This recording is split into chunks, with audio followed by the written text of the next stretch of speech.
Hello everyone, welcome back to my channel. আজ আমি চলে এসেছি সলপে, আমার মামার বাড়িতে। মূলত সরস্বতী পুজো উপলক্ষে এখানে আসা, তাই আমার মা আর মাসিও এসেছিল। তো সেখানে মা মাসিরা সবাই মিলে প্ল্যান করলো কোথাও থেকে ঘুরে আসা যাক। আর ঘুরতে যাওয়ার নাম শুনলে আমি তো এক পা বাড়িয়েই থাকি। চলো এবার দলবল নিয়ে বেরিয়ে পড়লাম। তবে শুধু মা মাসিরা নয়, আমার মামি ও বোনেরাও সাথে যোগদান করেছে। দেখো আমার মা আর মাসিরা তোমাদের হাই হ্যালো করে দিচ্ছে।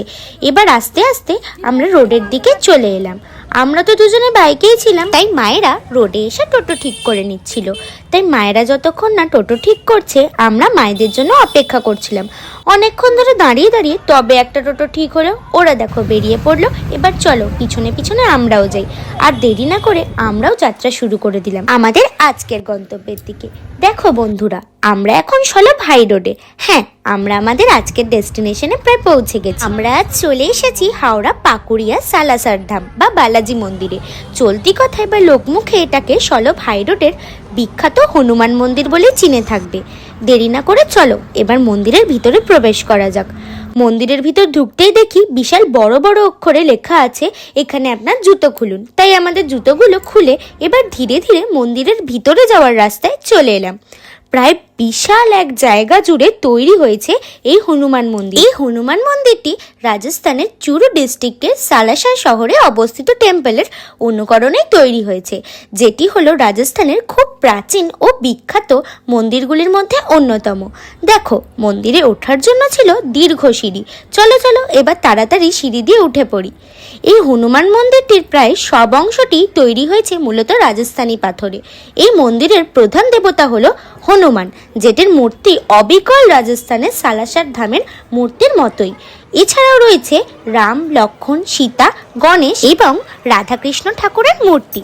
মন্দিরের চারপাশটা তোমরা এবার ভালো করে দেখে নাও আর দূর থেকে বাবার দর্শন করে নাও।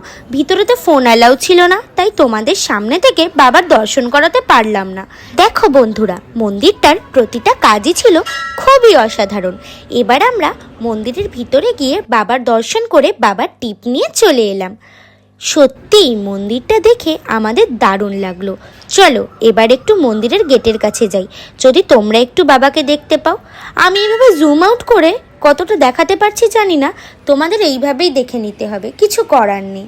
তোমরা সবাই নিশ্চয়ই জানো বেশিরভাগ বিখ্যাত মন্দিরগুলোতে ক্যামেরা অ্যালাউ করে না, তো কিছু করার নেই।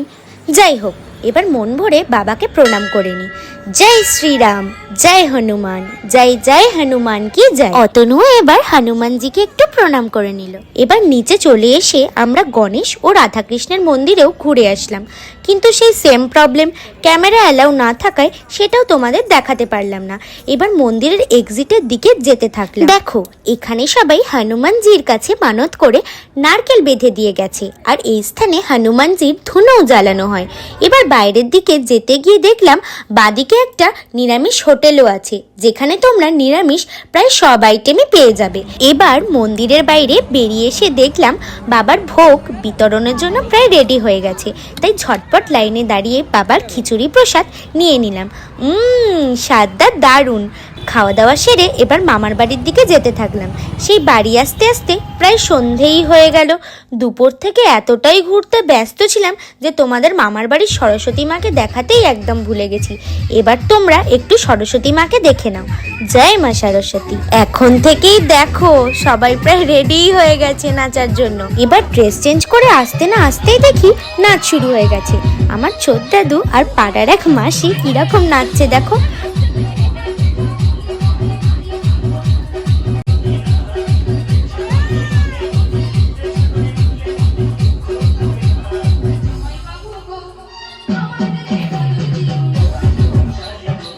এবার আমরাও কেন বাদ যাই, তাই অতনুর হাতে ফোনটা ধরিয়ে আমিও নাচতে শুরু করে দিলাম।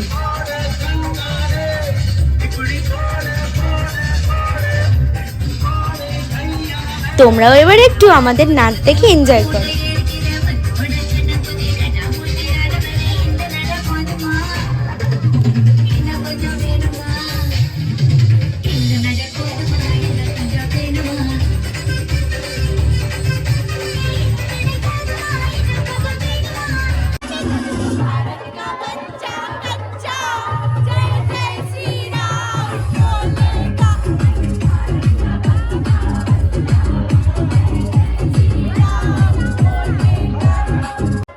চলো আজকের জন্য এতটুকুই। আশা করছি তোমাদের সবার এই ভিডিওটা খুব ভালো লেগেছে।